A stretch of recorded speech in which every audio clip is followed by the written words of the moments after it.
A gente já começa com um assunto que eu acho que interessa a todo mundo, que é essa questão do pai, né, da figura paterna no mundo atual.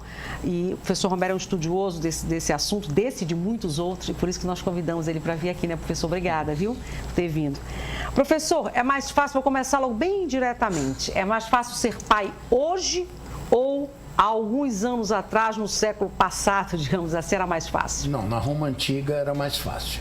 Quando nascia alguém, mesmo havendo a paternidade biológica, o pai podia eliminar o filho fisicamente e podia reconhecê-lo socialmente, civilmente, se quisesse. Se ele não quisesse, o filho não existia, do ponto de vista social. Então, o pai decidia, era como se fosse uma adoção. Nasceu, você existirá se o pai quiser reconhecer. E tinha o direito de eliminar fisicamente. Isso então, lá na Roma Antiga, né? Na Antiguidade. Hoje, a tendência é você ter um pai social maior, com maior dimensão, do que o pai biológico. Porque o pai biológico hoje, né, está restrito àquelas pessoas que ele gera. E o pai social se expande pela adoção, por exemplo. Se expande pelos casamentos sucessivos. As pessoas tendem a casar e descasar muitas vezes. Então, as famílias são recompostas ao longo da vida. E isso dificulta, né? Aí há uma espécie de adoção informal. Há uma mulher casa e tem filhos, um homem casa e tem filhos, se separam. Depois há um novo casamento. Então, os filhos da mulher chamam para o homem de pai, os filhos do homem chamam para os filhos da mulher de pai e recompõem a família, né? Então, há uma ilusão de que a família está acabando, se diluindo. Não, ela não acaba, ela muda de jeito, não é? Ela se transforma, ela toma jeitos diferentes. É como um casamento, não é? Nunca se casou tanto, mas pode ser que alguém case morando em bairros diferentes, em cidades diferentes, em casas diferentes, no mesmo prédio, não é? Então, a família, ela toma formas diversificadas na vida moderna. Há casais que preferem viver em casas separadas para só se encontrar no momento que a cena é boa. O fim de semana está todo mundo relaxado, descontraído e só aparecem coisas agradáveis. Então, o desagradável, nós ficamos separados falando por telefone, não?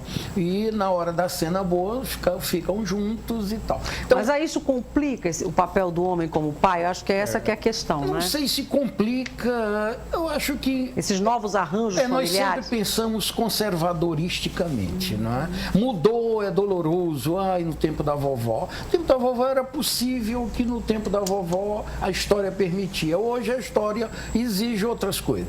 Então, eu acho que hoje, inclusive, uma barreira, que era a barreira geracional, as gerações pensavam muito diferente, hoje não. Hoje não tem mais a barreira da idade. Essa barreira desapareceu. Hoje você pode ser jovem aos 70 anos, não é? Está aí o Mick Jagger, acaba de completar 70 anos, é ícone da juventude. Está aí a vovó Madonna nos seus 54 e é ícone da juventude, mobiliza a juventude nos seus shows. Então, ou seja, o pai pode ser culturalmente membro da mesma geração dos seus filhos adolescentes, não é?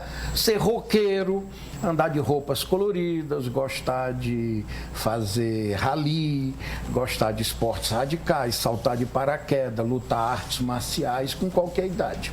Então essa barreira desapareceu, aquela grande distância entre o pai de 60 anos e o filho de 15 ou de 18, isso desapareceu, porque hoje ser jovem não é ter 18 anos, ser jovem é um estilo de vida, né? É um estilo de vida. E é engraçado isso, porque nas sociedades indígenas, em algumas delas não existe o jovem, só existe o adulto e a criança. Por quê? O critério de ser adulto é ter maturidade biológica. Ou seja, na hora que você pode procriar, você é adulto. Então não há o jovem. Não é? A mulher ovulou é adulta, o homem ejaculou é um homem adulto e casa. Portanto, há essa variação. Então, não há o jovem. Quer dizer, o jovem é uma categoria social, né? No jargão antropológico, a gente diz assim, o que não é biológico, o que não é natural, é socialmente produzido. É uma invenção social. Então, o jovem é uma invenção social. O Daniel quer fazer pergunta. Boa tarde, professor. Ouvindo o senhor falar, parece que a gente está ouvindo aqui a Elis Regina cantar, né? Como nossos pais aqui, a gente pensando sobre, principalmente a minha condição. Eu fui pai no final dos anos 80, né? Ali, no final de uma ditadura, eu era filho de um militar com uma profissão professora de piano do Carlos Gomes, então a liberdade em casa era uma liberdade muito bem conduzida, e ali, pulso firme, né? E tudo aquilo que eu criticava nos meus pais, na minha mãe, eu pensei que eu fosse fazer diferente com o meu filho. Porque eu noto que hoje em dia não só os pais mudaram, né? Eu acho que o homem está mais dentro de casa hoje, e é um momento que a mulher também compartilha esses deveres, esses direitos com o homem, mas há um peso também sobre o homem, porque o homem, assim como a mulher, que tinha 3, 4 jornadas, o homem também, se ele abraça a paternidade, ele vive ela verdadeiramente, ele também tem que ser o que vai trabalhar, o bom amante, né? O exemplo do filho, né? Aquele que luta pela vida da família. Mas também eu noto, professor, que os filhos mudaram muito. Talvez a marca da contemporaneidade seja essa, e foi talvez o meu exercício como pai com o meu filho, que hoje tem 20 e poucos anos, né? Eu fiz direito, depois larguei direito, depois fiz letras, me formei em letras, voltei para o direito, fiz direito. Meu filho fez a mesma história também. E o que eu penso nesse sentido é que, sim, talvez ser pai hoje na contemporaneidade seja aprender junto com o filho e ter a capacidade de entender que o diálogo talvez seja o que semeia, que fertiliza e que faz a vida seguir, porque é muito difícil. O filho de hoje, ele é um filho que ele naturalmente te contesta. Naturalmente te contesta, ele naturalmente te pergunta, ele te indaga, e não vale mais aquela posição de pai estabelecer uma resposta pronta e imediata. Passou o seguinte, saiu do âmbito da família, as demandas saem do âmbito da família para o âmbito do Estado. Então muita gente pensa que, como hoje você mete a colher na briga de namorado, de marido e mulher, melhorou. Eu não sei, né? As coisas se resolviam no plano familiar, hoje passa a ser resolvido no plano do Estado. O que nós estamos dizendo claramente, não confiamos mais na estrutura familiar e confiamos na estrutura do Estado. O Brasil é surpreendente. Se você fizer uma pesquisa, se alguém acredita no serviço público, no Congresso Nacional, já sabemos a resposta, é negativa. Mas quando o Estado quer gerir uma coisa como a família, nós nos enchemos de esperança e acreditamos que isso é modernidade. Mas então, está havendo um problema. A paternidade reconhecida no plano jurídico, legal, não é? Ela impede o acesso à paternidade afetiva. Então, se eu me torno pai de alguém por uma decisão de um juiz, esse alguém não deve esperar de mim afeto. Isso. Não é afeto, amor pessoal, afeto, não. É um pai compulsório. Né? Se você obtém perante o judiciário uma pensão, uma herança, um reconhecimento documental, mas você não pode obter afeto, você não pode obter. Então, isso tem que ser resolvido no plano da negociação. É o que eu digo, não pode haver uma relação sindical entre pai e filho, né? Como um empregado diz, eu quero ganhar mais, eu quero diminuir a jornada de trabalho. Não pode, por 2 razões. Primeiro, porque obstrui os afetos, o canal afetivo é obstruído. Segundo, porque é uma questão econômica, o limite econômico. O que é que o pai pode dar? Né? E aí vem a história do ser bom pai. Ser bom pai depende da renda hoje. Né? Quem não tem renda, mesmo que seja bondoso, generoso, não será um bom pai.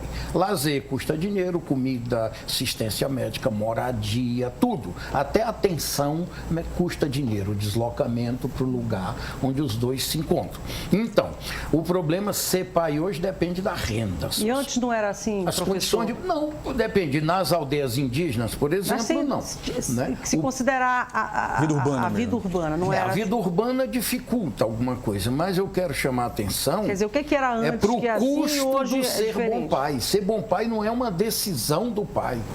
É uma condição de possibilidade dele ter ou não ter renda. Imagine um pai que ganha um salário mínimo e tem uma família. E o que era diferente no século passado, em relação a esse pai urbano? Nós tínhamos uma sociedade rural. Ele podia ser bom pai sem ter tanto sem dinheiro. Sem ter renda, ele joga o filho na rua, sejamos claros, não é? Aquela história, o menino vendendo amendoim nas madrugadas e aproveitando o descuido. Quer dizer que nós estamos numa sociedade muito consumista, é isso? Ela é consumista e é hipócrita. Ela cobra das pessoas que não podem dar. Se o pai não tem renda, ele não pode ser um bom pai hoje. Hoje, para você sair de casa, você despende dinheiro. né? Pobre mora longe, então para ir para qualquer lugar gasta dinheiro com ônibus, que é caro. Então, ser bom pai não é uma decisão individual, pode ser um desejo, etc. Mas para consumar o bom pai ou o bom namorado, né? Levar para a praia a namorada para lanchar ou para ir para o restaurante, custa muito caro. Então, essa decisão não depende dos meus afetos, dos meus desejos. Isso vai depender da minha renda. Então, ser um bom pai depende em grande medida da renda do pai. Então, a história, por que não mantém o filho em casa? Manter o filho em casa tem um custo alto, né? E a maioria dessas crianças que estão na rua trabalhando, estão trabalhando porque não tem alimento em casa. A nossa população é extremamente pobre, né? E nós vivemos um tabu contra a ideia de ser pobre. Se você disser que o Pará é pobre, né? E os indicadores sociais dá vontade de chorar, as pessoas dizem, não, nós somos ricos, nem que seja da graça de Deus. O Pará é rico porque no subsolo tem minerais, nos rios tem peixe. Isso é riqueza em potencial, isso não é riqueza efetiva. Para isso se transformar em riqueza, precisa muita coisa. Tecnologia, investimento e tal. Então, há um estado de pobreza muito forte, sobretudo nas periferias e em algumas regiões do interior. Tem regiões que estão se enriquecendo rapidamente no Pará. Várias regiões estão enriquecendo a galope. Mas outras regiões são extremamente pobres, com rendas per capita de R$200, o que é o fim, né? Agora, muita coisa se resolve hoje no plano da economia, né? Nós estamos vivendo na sociedade onde o grande templo é o shopping center, né? Se você chegasse no homem medieval, ele estava feliz quando ele estava quites com Deus, se sentia sem pecado, confessado e comungado.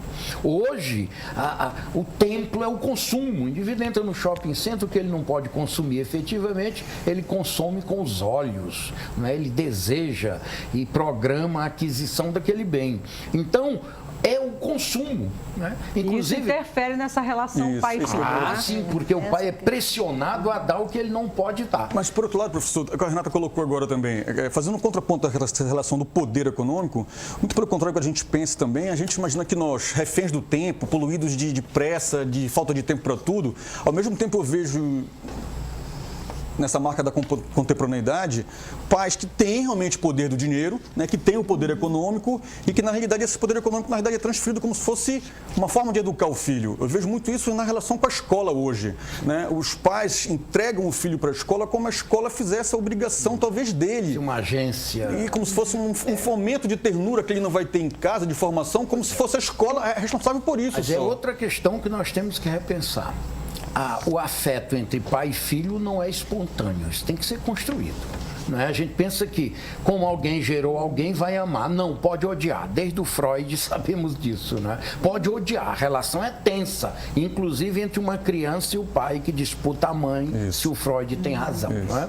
Então, nós temos que construir essa afetividade. E essa afetividade não poderá ser construída se a relação for do tipo sindical, isso. Patrão-empregado, provedor-provido. Não é? Essa relação tem que ser vista assim. Não é? E que não se resolve na delegacia de polícia, não se resolve no tribunal, não se resolve. Isso tem que ser uma construção.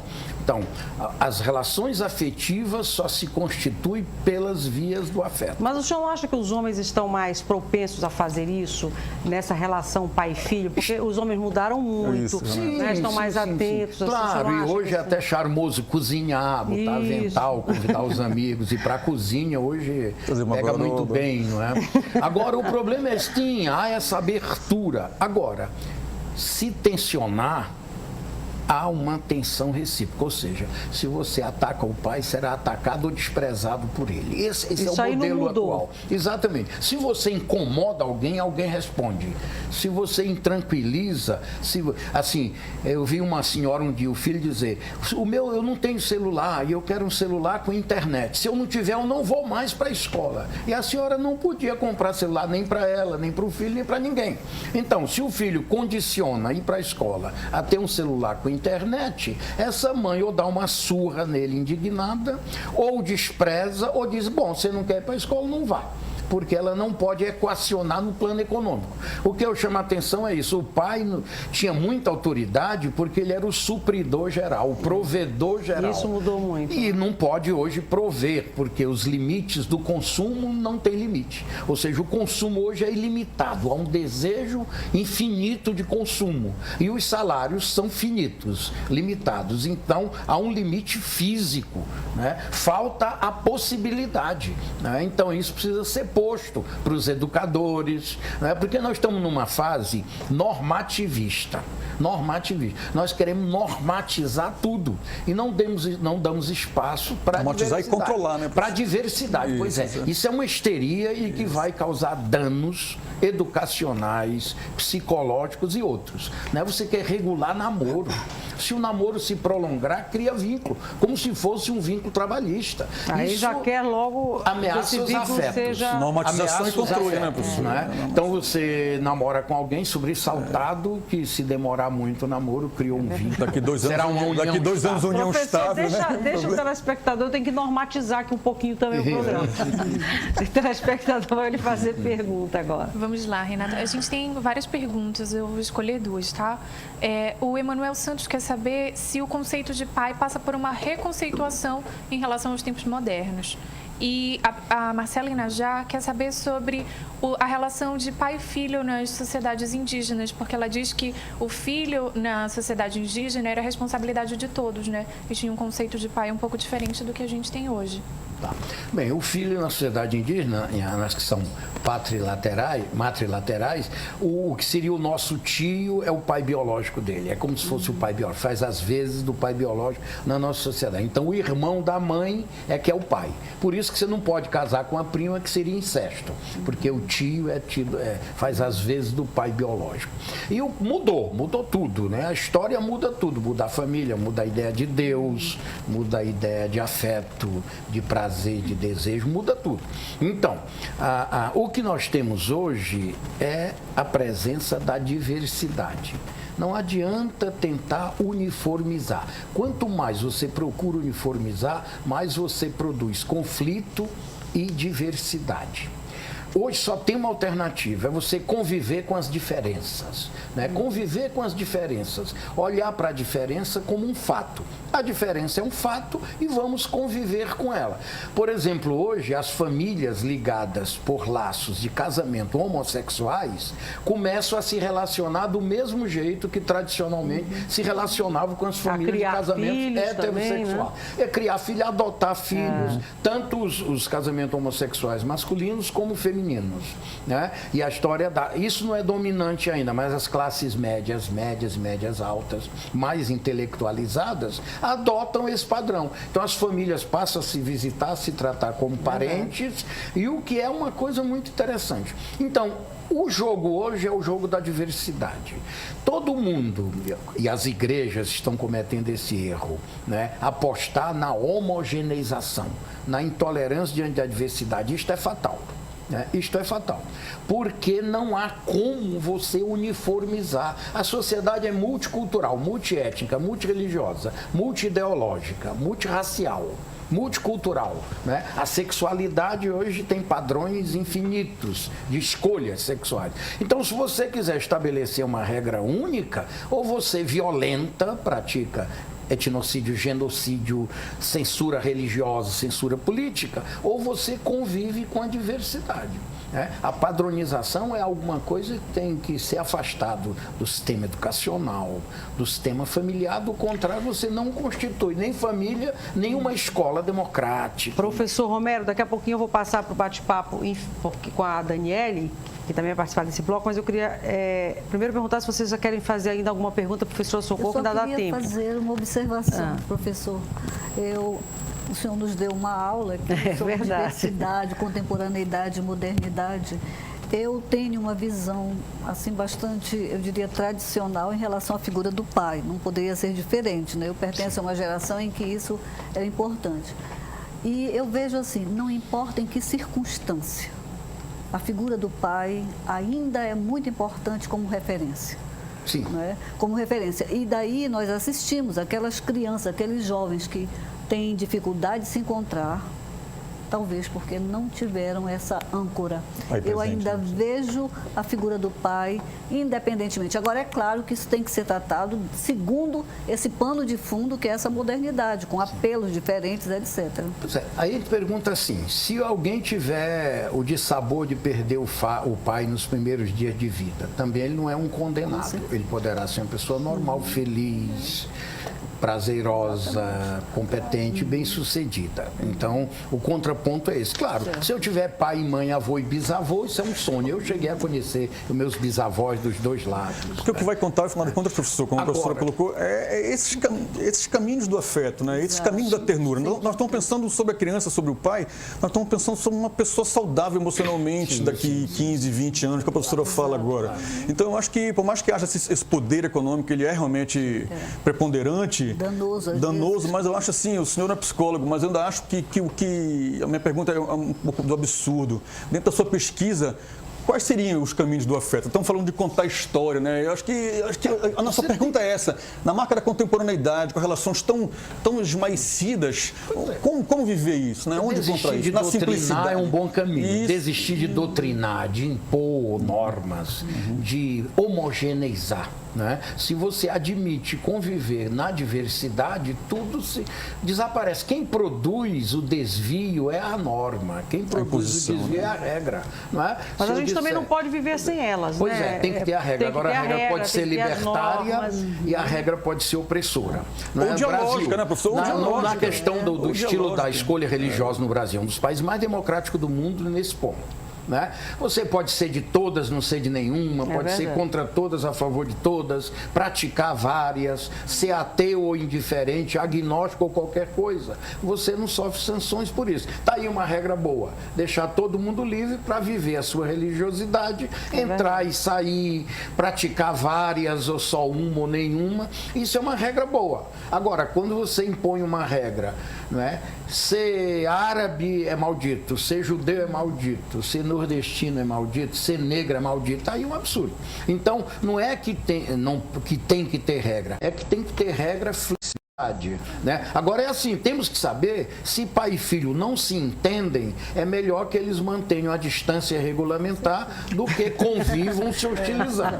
Né? Então, você naturalmente não ama o seu pai e sua mãe. Amar pai e mãe, honrar pai e mãe, isso é um desejo, uma utopia, não é uma descrição do mundo. Né? Acho que também mas também é uma construção, né, durante a família. Não, sim, mas as pessoas às vezes não se entendem. Né? E aí é melhor manter a distância, não é? Para evitar coisas piores. Então tem que saber assim, muito bem, eu dou bom dia para o meu pai cordialmente, mas não o amo. Pronto. Isso é uma coisa admissível, não é um absurdo, não é? Porque o amor entre pai e filho, pai e mãe, não é uma coisa natural nem biológica. Ao contrário, você vai levantar aí uma... ela é superada pela cultura, pelo né? relacionamento, pela transigência, pela capacidade de diálogo. Professor, eu gostaria muito de continuar conversando sobre esse assunto. O senhor, como disse a professora Socorro, está dando uma aula aqui para a gente com as suas opiniões. Antropólogo, né? Esclarecedoras, verdadeiras, corajosas. Eu lhe agradeço muito por ter vindo. Você vai continuar com a gente vai passar para a Daniele agora, vai bater um papo com ela, mas eu lhe agradeço imensamente. Mas eu só queria finalizar com uma pergunta. E o que é importante, afinal, para ser pai? O que é fundamental nesse papel do pai na sociedade, de um modo geral, na sua opinião? É ter abertura para o diálogo.